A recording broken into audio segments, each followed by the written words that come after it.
말씀은 요한복음 11장 36절에서 44절 말씀입니다. 이에 유대인들이 말하되 보라 그를 얼마나 사랑하셨는가 하며 그중 어떤 이는 말하되 맹인의 눈을 뜨게 한 이 사람이 그 사람은 죽지 않게 할 수 없었더냐 하더라. 이에 예수께서 다시 속으로 비통히 여기시며 무덤에 가시니 무덤이 굴이라 돌로 막았거늘 예수께서 이르시되 돌을 옮겨 놓으라 하시니 그 죽은 자의 누이 마르다가 이르되 주여 죽은 지가 나흘이 되었음에 벌써 냄새가 나나이다. 예수께서 이르시되 내 말이 내가 믿으면 하나님의 영광을 보리라 하지 아니하였느냐 하시니 돌을 옮겨 놓으니 예수께서 눈을 들어 우러러 보시고 이르시되 아버지여 내 말을 들으신 것을 감사하나이다. 항상 내 말을 들으시는 줄을 내가 알았나이다. 그러나 이 말씀하옵는 것은 둘러선 무리를 위함이니 곧 아버지께서 나를 보내신 것을 그들로 믿게 하려 함이니이다. 이 말씀을 하시고 큰 소리로 나사로야 나오라 부르시니 죽은 자가 수족을 배로 동인 채로 나오는데 그 얼굴은 수건에 쌓였더라. 예수께서 이르시되 풀어놓아 다니게 하라 하시니라.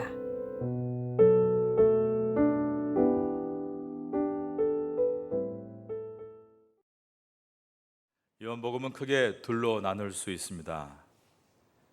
첫 번째 부분은 1장부터 10장으로서 이 세상에는 예수님께서 세상 죄를 지고 간 하나님의 어린 양으로 오신 메시아심을 증명하는 6가지의 표적과 많은 가르침이 1장에서 10장 안에 들어 있습니다. 두 번째 부분이 11장부터 마지막 장의 21장은 예수님께서 실제로 세상 죄를 지고 온 하나님의 어린 양이 되셔서 십자가에서 죽으시는 죽음과 부활하시는 내용이 기록되어 있습니다. 요한복음의 대표적인 구절은 우리가 알고 있는 것처럼 요한복음 3장 16절입니다. 하나님이 세상을 이처럼 사랑하사 독생자를 주셨으니 이는 그를 믿는 자마다 멸망하지 않고 영생을 얻게 하려 하심이라. 이 요한복음 3장 16절에는 두 가지의 큰 주제가 들어 있습니다. 하나는 멸망하지 않고라는 멸망이라는 주제와 다른 하나는 영생을 얻게 하려 하심이라, 즉 영생이라는 주제입니다.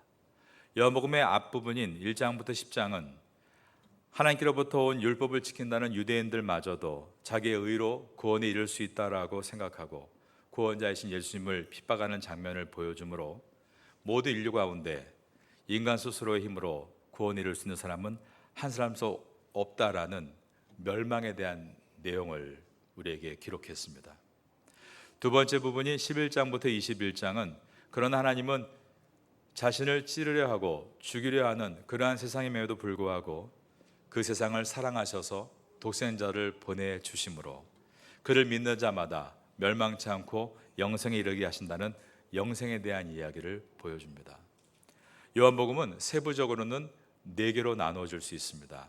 1장이 서론이고 2장부터 20장까지가 본론인데 이 본론은 2장부터 12장까지의 표적의 책들과 13장부터 20장까지 안에 있는 고난의 책으로 나뉘어집니다. 그리고 마지막 21장은 결론에 해당합니다.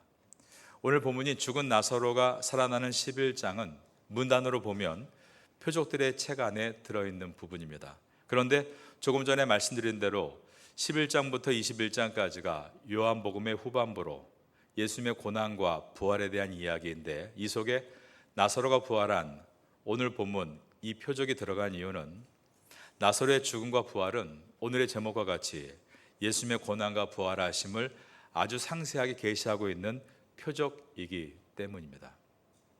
요한복음에 사용하고 있는 표적이라는 단어는 헬라어 세메이온을 번역한 것으로서 그 뜻은 방향을 가리킨다, 즉 사인이라는 뜻입니다. 즉 나사로의 죽음과 부활의 기적의 사건은 예수님의 죽으심과 부활을 설명하기 위한 표적인 것입니다. 요한복음엔 총 7개의 표적이 들어있습니다. 첫 번째 표적이 요한복음 2장에서 가나의 혼인잔치에서 예수님이 물을 포도주로 바꾸신 기적입니다. 두 번째 표적은 요한복음 4장에서 예수님께서 왕의 신의 아들을 고쳐주신 기적입니다. 세 번째 표적은 요한복음 5장에서 베데스다 연못가에 있던 38년 된 병자를 고쳐주신 기적입니다. 네 번째 표적은 요한복음 6장에서 보리떡 5개와 물고기 2마리, 즉 오병이어로 5천 명을 먹여주신 기적입니다. 다섯 번째 표적이 같은 요한복음 6장 안에서 갈릴리 바다 위를 걸으신 기적입니다. 그리고 여섯 번째 표적이 바로 요한복음 9장에서 나면서부터 맹인이었던 사람의 눈을 고치신 기적이었습니다. 이제 마지막 일곱 번째 표적은 오늘 본문인 11장에 나오는 이야기로서 바로 죽은 나사로를 살리시는 기적입니다.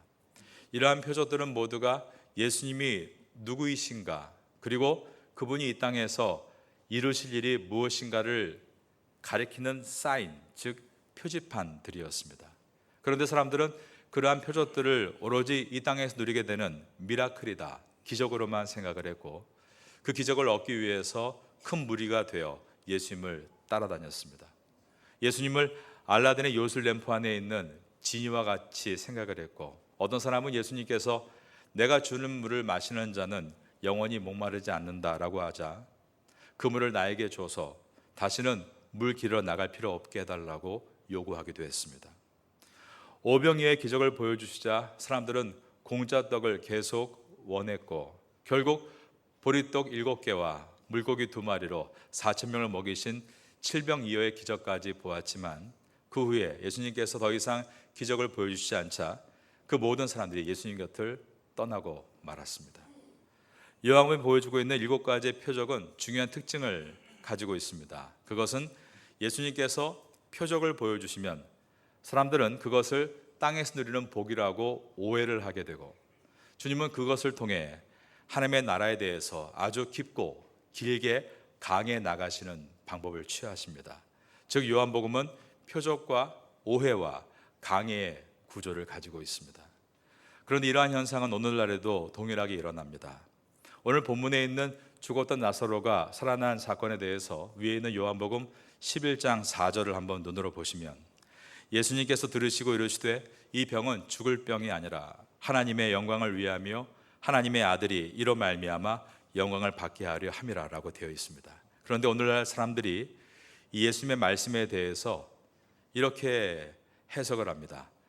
이번에 이 병이 기적처럼 나으면 하나님께 영광이 될 것이다. 이번에 이 계약이 기적과 같이 성사되면 하나님께 영광이 되는 것이다. 내 딸이 바라던 유명한 대학에 기적처럼 붙으면 하나님께 영광이 될 것이다. 이렇게 생각하고 말하기를 좋아합니다. 그런 기적을 보게 되면 예수 안 믿는 사람들이 이제 예수에 대해서 관심을 갖게 될 것이고, 예수를 모르던 회사 직원들이 교회에 나오게 될 것이며, 예수를 배척하던 나의 가족들이 이제 예수님을 환영하게 될 것이다 라고 생각합니다. 그러나 사람들은 기적을 본다고 예수님을 믿지는 않습니다. 기적으로 인해 예수를 따랐다면 더 이상 기적이 없으면 모두 예수를 떠나게 될 것입니다. 예수님께서 나사로가 죽었던 것이 하나님의 영광을 위함이다 라는 이 말씀은 죽은 나사로를 살려주는 기적을 통해 많은 사람들이 하나님을 믿게 하겠다는 그런 뜻이 아니었습니다. 죽은 나사로가 살아난 기적은 예수님의 죽음과 부활을 예표하는 사건이 될 것이다 라는 뜻입니다. 11장 6절에 보면 예수님은 나사로가 병들었다는 소식을 들었음에도 불구하고 있던 곳에서 2일을 더 머무십니다. 인생의 생과 사를 주관하시는 그분께서 이틀이 지나면 나사로가 죽어서 시신이 될 것을 모르실 리가 없습니다. 그런데 위에 있는 11장 5절과 6절을 보시면 예수께서 본래 마르다와 그 동생과 나사로를 사랑하시더니 나사로가 병들었다 함을 들으시고 라고 되어 있는데, 성경 원어로 보면 5절과 6절 사이에 헬라어 우운이라는 접속사가 들어있습니다. 이 우운은 뜻이 그러므로입니다. 그래서 5절과 6절 사이에 헬라어 우운까지 포함해서 우리말로 충실하게 번역을 하면 예수님께서 마르다와 그 동생 즉 마리아와 나사로를 사랑하셨다. 그러므로 나사로가 병들었다는 말을 들으시고도 고의로 있는 자리에서 이틀을 더 머무르셨다라는 뜻이 됩니다. 예수님은 나사로와 그의 동생인 우리가 알고 있는 마르다와 마리아이죠. 우리가 알고 있는 이 마리아는 예수님이 십자가에 달리시기 전에 예수님의 발에 값비싼 귀한 향유 옥합을 깨뜨려 부었던 바로 그 여인입니다. 그들을 사랑하셔서 그들을 통해 예수님의 십자가를 예고하시는 표적을 삼으신 것입니다. 예수님의 죽음과 부활의 표적을 병든 나사로를 통해 보여주시기 위해서 예수님은 나사로가 죽을 때까지 일부러 그곳 계신 곳에서 이틀을 더 머무셨습니다. 그리고 예수님께서 계신 곳에서 나사로가 있는 곳까지의 거리가 또 이틀의 거리였습니다. 결과적으로 예수님은 나사로가 죽은 지 사흘 만에 도착하시게 된 것입니다. 그래서 11장 7절을 보시면 17절에 보면 예수께서 와서 보시니 나사로가 무덤에 있은지 이미 나으리라 라고 되어 있는 것입니다. 히브리 사람들은 사람이 죽으면 그 영혼이 사흘 동안은 그 시체 주위에 머물다가 나흘째에는 완전히 육체와 격리가 된다라고 믿었습니다. 그러므로 예수님은 인간이 기대하는 그 어떠한 가능성이 다 사라질 때까지 고의로 기다리신 것입니다. 그리고 나서 죽은 지 나흘이 되어 썩은 내가 올라오는 나사로의 무덤 앞으로 찾아가셨습니다. 예수님은 사랑하는 나사로의 죽음을 통해 이제 자신이 십자가 위에서 온몸의 피를 다 쏟으시고 죽으셨다가 3일 후에 부활하는 사건을 예표하는 일이 되도록 만드셨습니다. 예수님이 이와 같이 한 상황에 대해서 우리가 한 가지 사건을 기억해야 되는데, 그것은 앞에서 보았던 요한복음 4장의 왕의 신의 아들을 고쳐주신 사건입니다. 그때 어떻게 고치셨습니까? 주님은 그곳에 굳이 가지 않으셔도 말씀으로만 고쳐주셨습니다. 예수님께서 만약에 나사로를 고치겠다고 마음 먹으셨다면 지금 계신 그곳 요단 동편에서 나사로야 병에서 노임을 받으라 라고 말씀을 하셔도 그의 병을 고치실 수 있었습니다. 그러나 나사로가 죽을 때까지 기다리시다가 그가 완전히 죽은 다음에 그곳에 가신 것은 오늘 우리에게 전하실 메시지가 있기 때문입니다. 예수님은 나사로가 병들어 죽기 전에 도착하신 것에 대해서 기뻐한다 라고 하시는데, 그 내용이 요한복음 11장 14절과 15절입니다. 예수님은 나사로가 병들어 죽기 전에 도착하지 않으신 것에 대해서 기뻐한다라고 하셨습니다. 내가 거기 있지 아니한 것을 너희를 위하여 기뻐하노니 이는 너희로 믿게 하려 함이라. 그러나 그에게로 가자 하시니, 예수님께서 기뻐하신 이유가 나사로가 죽어야만 그의 죽음과 부활로 구원을 설명하실 수 있기 때문입니다. 그래서 예수님께서 기뻐하신 이유에 대해서 이는 너희로 믿게 하려 함이라 라고 되어 있습니다. 그런데 유대인들은 예수님께서 구원을 주시기 위해 믿음을 선물로 주시는 것보다는 예수님이 병을 고쳐주고 조금 더 목숨을 연명해 주는 것에 더 관심을 가졌습니다. 그러기에 예수님께서 나사로가 죽기 전에 오셔서 병을 낫게 해주지 않은 것에 대해서 무척 아쉬워합니다. 오늘 본문인 요한복음 11장 35절과 36절입니다. 예수께서 눈물을 흘리시더라. 이에 유대인들이 말하되 보라 그를 얼마나 사랑하셨는가 하며, 유대인들은 예수님께서 죽은 나사로 앞에서 눈물을 흘리시는 것을 보면서 저렇게 우는 것을 보니 참 많이 사랑했었나 보다 라고 하면서 지금 예수님의 사랑을 추켜 세우는 것처럼 보이지만, 그것보다는 기적을 행할 줄 아는 사람이 뭐하다가 이렇게 늦게 와서 사랑하는 일을 살려주지 못했는가라며 비아냥 섞인 말을 하고 있는 것이었습니다. 이어지는 37절입니다. 그 중에 어떤 이는 말하되 맹인의 눈을 뜨게 한 이 사람이 그 사람은 죽지 않게 할 수 없었더냐 하더라. 그들은 예수님께서 조금만 일찍 와서 나사로의 병을 고쳐주시고 목숨을 더 부지하게 해주는 것을 사랑이다라고 생각했습니다. 하지만 예수님의 사랑은 우리가 단지 이 땅에서 병이 낫고 조금 더 오래 살다가 죽는 것을 끝맺는 그러한 사랑이 아닙니다. 예수님의 사랑은 우리의 죽음의 문제, 그 모든 전체를 해결해 주시려는 사랑입니다. 이어지는 38절입니다. 이에 예수께서 다시 속으로 비통히 여기시며, 여기서 비통히 여기다는 헬라어로 엠브리마오마이라는 단어인데 그 뜻은 강한 분노와 불쾌감으로 호되게 꾸짖는다라는 뜻입니다. 그러면 예수님께서 자신을 향해 비아냥거리는 유대인들에게 불쾌감을 드러내고 그들을 꾸짖었다는 뜻인가? 그것은 아닙니다. 성경을 읽을 때 항상 우리는 성경의 위와 아래의 내용을 연결해서 읽어 나가야 합니다. 38절에 이에 예수께서 다시 속으로 비통히 여기시며 라는 것을 통해서 이 앞문장 어딘가에 먼저 비통히 여겼다는 내용이 있을 것이라는 것을 우리가 추측해야 합니다. 그리고 윗절 가운데 찾아보면 비통히 여겼다가 어디에 있는가 보면 33절에 들어있습니다. 예수님께서 죽은 나사로 앞에서 그의 여동생들이 즉 마르다와 마리아와 또 주변 사람들이 비참해 우는 것을 보실 때 비통히 여겼다라는 내용을 확인할 수 있습니다. 11장 33절에 예수께서 그가 우는 것과 또 함께 유대인들이 우는 것을 보시고 심령에 비통히 여기시고, 비통하다 엠브리 마오마이에 대해서 조금 전에 강한 분노, 불쾌감으로 호되게 꾸짖는다라고 말씀을 드렸습니다. 그러면 예수님은 오빠의 죽음으로 슬픔에 잠겨 울고 있는 두 여동생과 주변 사람들에게 왜 믿음이 없느냐라면서 불쾌함 때문에 강하게 분노하고 꾸짖은 것일까요? 예수님은 왜 지금 몹시 불쾌해하십니까? 예수님은 누구를 향해 호되게 꾸짖고 계신 것입니까? 그것은 나사로의 죽음 앞에 울고 있는 사람들이 아니라 나사로를 죽음으로 몰고 간 사망의 세력을 향해 강한 분노와 불쾌감을 드러내시며 호되게 꾸짖고 계신 것이었습니다. 그리고 나서 예수님께서 눈물을 흘리신 이유는 자신의 사망의 세력을 이기지 못한 무능함이나 서러움 때문이 아니라, 혹은 죽은 나사로를 살리지 못한 미안함 때문이 아니라 슬픔에 잠긴 마르다와 마리아와 그리고 주변 사람들의 마음에 그 아픔에 동참하시기 위한 눈물이었습니다.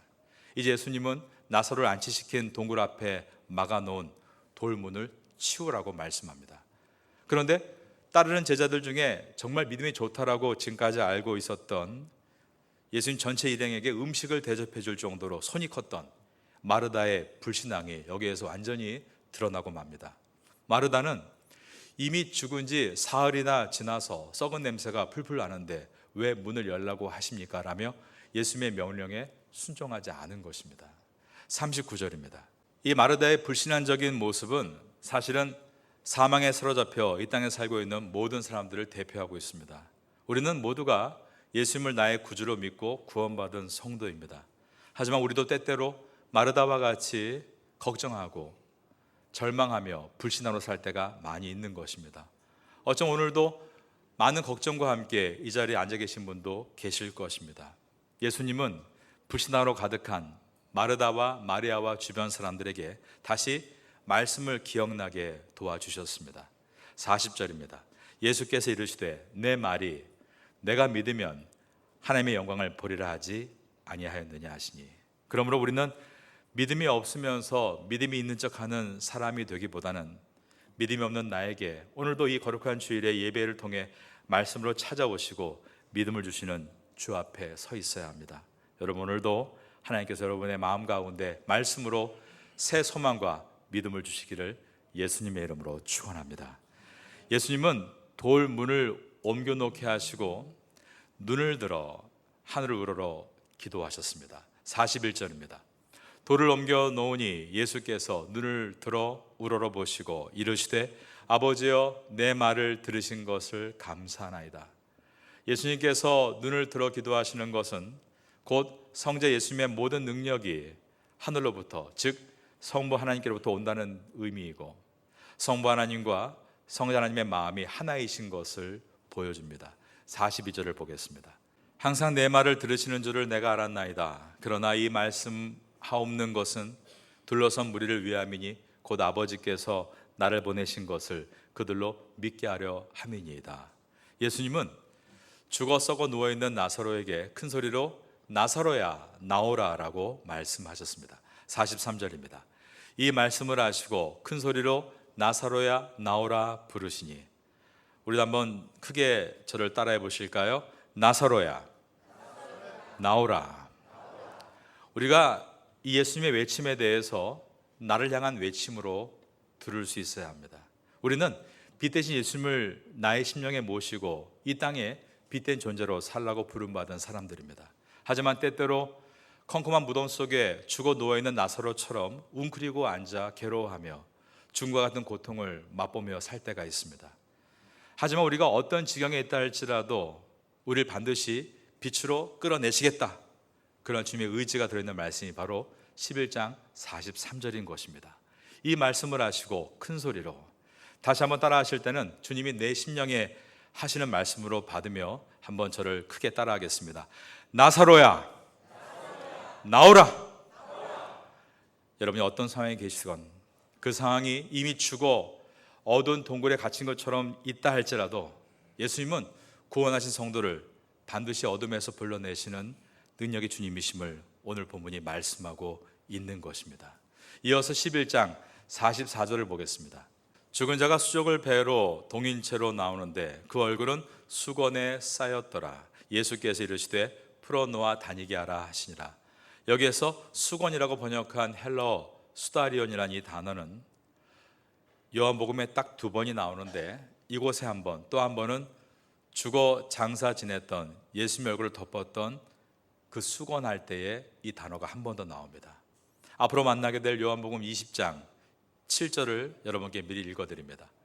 또 머리에 쌌던 수건은 세마포와 함께 놓이지 않고 딴 곳에 쌌던 대로 놓여 있더라. 요한복음은 헬라어 수다리온, 이 수건이라는 단어를 죽었던 나사로가 다시 살아 무덤에서 걸어 나올 때와 죽으셨던 예수님이 다시 살아나셔서 무덤에서 걸어 나오실 때 2번 사용함으로 나사로의 부활 사건이 예수님의 부활을 예표하는 표징임을 보여주고 있습니다. 그리고 44절에서 예수님께서 풀어놓아 다니게 하라, 이 단어를 원문을 보면 아피 에미 휘파고인데 이 단어가 요한복음에서 앞으로 어디에 쓰이는가를 우리가 또 생각해야 됩니다. 제가 오늘 여러분께 헬라어를 여러 번 말씀드린 이유는 이 단어가 어디에 쓰이는가를 여러분께 설명하기 위해서입니다.